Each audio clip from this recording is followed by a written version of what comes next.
ओम काली मित्रों, आज हम वेदोपचार पूजन विधान कैसे करते हैं इसके बारे में थोड़ी चर्चा करेंगे। तो पहले हम देखेंगे पंचोपचार पूजन विधान कैसे किए जाते हैं। पंचोपचार यानी 5 उपचार क्या होते हैं। तो पहला जो उपचार होता है गंध, पुष्प, धूप, दीप और नैवेद्य, ये पंचोपचार हो जाते हैं। ये 5 चीज़ों से आप अगर पूजा करते हैं तो उसको पंचोपचार पूजन विधान बोला जाता है। उसके बाद में अगला होता है दशोपचार पूजन विधान। अगर हम देवता का किसी पूजा करते हैं और दशोपचार पूजन विधान से करने जा रहे हैं तो उसमें पाद्य, अर्घ्य, आचमनीय, मधुपर्क, आचमनीय, गंध, पुष्प, धूप, दीप और नैवेद्य, इन सारी चीज़ों से आप पूजन करते हैं तब उसको दशोपचार पूजन विधान बोलते हैं।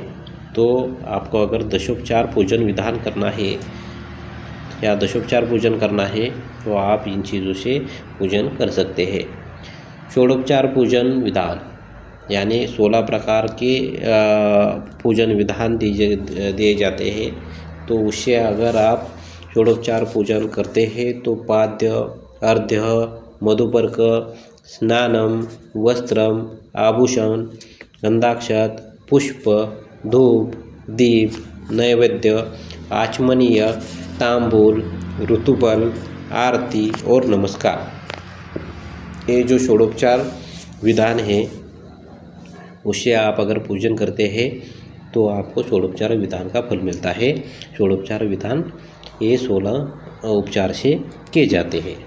और उसके बाद में जो होता है अष्टदशोपचार पूजन विधान यानी 18 प्रकार के जो विधान है वो विधान पूरा करके अष्टादशोपचार पूजन विधान किया जाता है।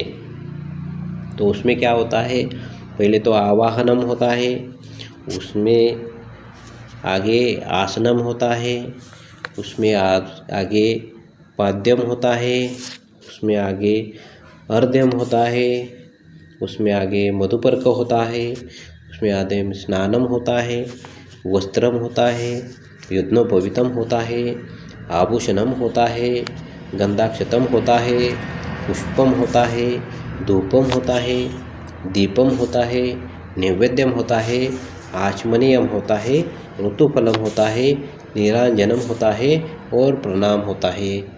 तो इसी प्रकार के पंचोपचार पूजन विधान, दशोपचार पूजन विधान, षोडोपचार पूजन विधान, अष्टदशोपचार पूजन विधान हमने इस वीडियो में बताए हैं। आगे और एक विधान होता है जो होता है चतुष्षष्टोपचार पूजन विधान, वो हम अगली वीडियो में बताएंगे। धन्यवाद मित्रों। आप अगर पूजन करना चाहते हैं, देवता का किसी भी पूजा करें तो इसी षोडोपचार या पंचोपचार पूजन विधान किसी भी विधान से हम देवता की पूजन करके अपनी साधना सफल कर सकते हैं, अपने देवता की कृपा हम प्राप्त कर सकते हैं। तो ये जो छोटी छोटी चीज़ें हैं ये अगर आप याद रखेंगे, इसकी जानकारी अगर आप अपने पास रखेंगे तो आपकी पूजा बहुत अच्छी तरह हो जाएगी और साधना भी अच्छी तरह हो सकती है। धन्यवाद मित्रों। अगले वीडियो में हम और जानकारी आपके पास ले